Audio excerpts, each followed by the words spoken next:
Lord, cold and lonely. I didn't really get interested in singing until 15, 16 when I found David Bowie and got inspired by that. Then I answered an advert in Melody Maker, which is what you did then, you know, looking for work.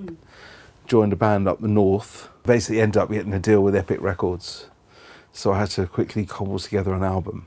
I hadn't really been looking for a record deal, to tell you the truth. I quite enjoy being in the back room, you know. I like doing backing vocals and playing guitar, and I hadn't really wanted to be a front person particularly.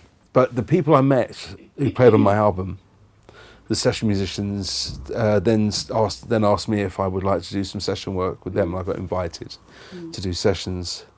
Tessa Niles was one of the first people who invited me on to do a session. Tears for Fears album, Sowing the Seeds of Love with her, which she got me in on, with Carol Kenyon. There was lots of work then. The main reason I moved to London was because of all the work was in London.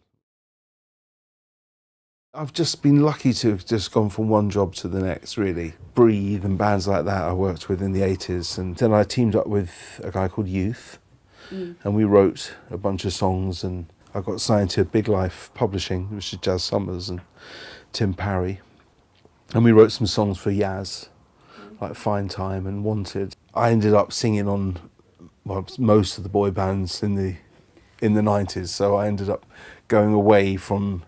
I was always doing that. Because there were so many bands: East 17, Boyzone, Westlife, OTT, Five. They were there. So all of Simon Cowell's things. Never met Simon Cowell, but I've sung on every record he's ever made, pretty much. I ended up singing with Al Green, actually. It was on a gig. But yeah, doing backing vocals for Al Green was incredible because, again, I grew up with Al Green, and I have a sister who's 10 years older, and she used to play Motown in the house. And so I've always loved Al Green, so that was a big buzz to work with him. You're usually a secret weapon in the studio being a backing singer. You just usually work with the producer. In fact, mostly it's easier, unless it's an artist that's, that write their own material, then they have a strong idea of what you want. It's actually a lot quicker. And a lot of it is about speed, really, just getting in, doing it and getting out. I'm writing. I've been doing some sessions. Britain's Got Talent, America's Got Talent. Probably the songwriting now, because just as an age thing, being honest, you tend to get less work, you say, with, young bands or whatever. Your voice matures as you get older, which is good. I quite like my voice now when I listen back to when I was younger. I kind of prefer it, but it's probably not as flexible as it used to be. I think nowadays, you sort of need identity. The mainstream acts all seem to be quite similar at the moment, because every record company has always been the same, I guess.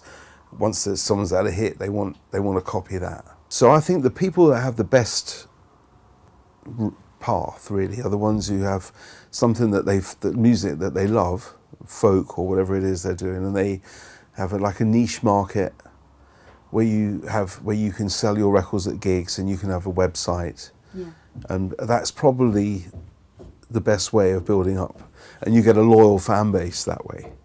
Whereas if you have a hit, you can come and go, as we know, people come and go all the time, don't they?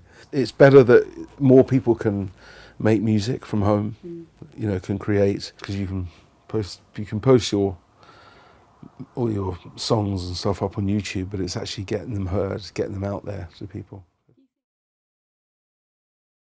I'm often getting calls, asking for somebody if I know anyone who would be, sort of suitable for a job. There are certain areas where I'm not as strong, like where I'll recommend somebody who's rockier or something.